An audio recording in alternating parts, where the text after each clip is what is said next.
Hello everyone, welcome to the Street Crime UK YouTube channel. Thank you for joining us.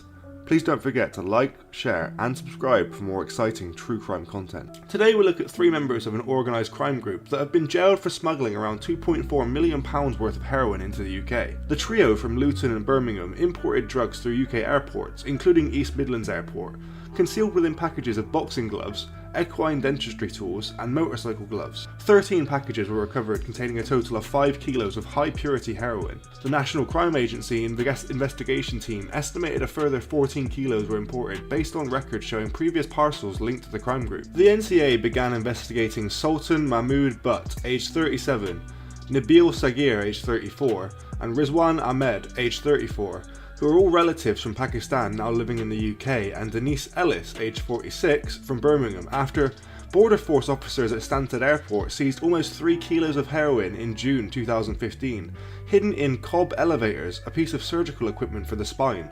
NCA officers identified that Luton-based Butt was the head of the crime group and responsible for organising the importation from Pakistan. Sagir was the middleman who ensured the onward delivery of the drugs to various addresses in Luton and Birmingham, with assistance from Ahmed and Ellis. Ahmed and Ellis were arrested in 2015 after a number of intercepted packages were found to be destined for their home addresses. The packages were seized at Stansted, East Midlands and Heathrow airports, plus a parcel delivery depot in Tamworth. Butt's phone number was linked to the packages and he was also arrested. He had sent a WhatsApp message of a photo detailing the address for an impending importation that was subsequently intercepted at Heathrow. Mr. Sagir was arrested in January 2016 after the analysis of phone records proved his involvement in the conspiracy. During one 13-minute period on the date of an attempted drugs delivery, there were 12 calls between Butt and Sagir. The NCA investigation proved that all 4 individuals involved in the operation were in contact with each other at key times around each importation. Most of their communication was on burner phones. Following Mr. Ahmed's arrest in June 2015,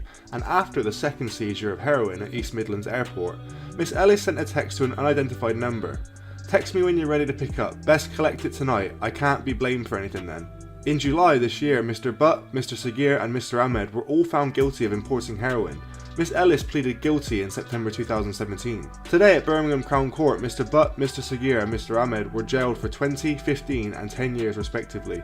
Miss Ellis' sentencing has been delayed. Matt Horn, Deputy Director for Investigations at the NCA, said that drug trafficking doesn't always happen in one big shipment.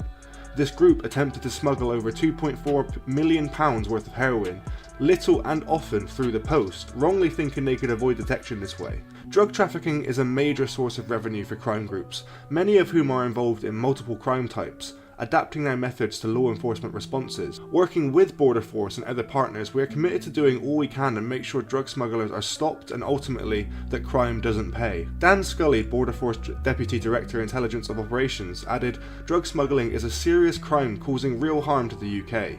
Those engaged in it will always look for new ways to evade detection.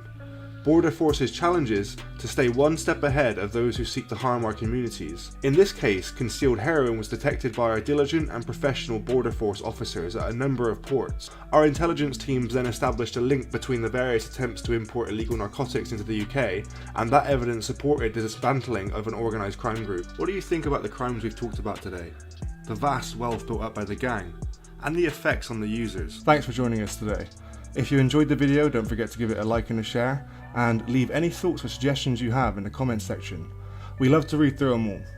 And if you're new but enjoy UK true crime content, then subscribe to see when our newest video releases. And as always, stay safe.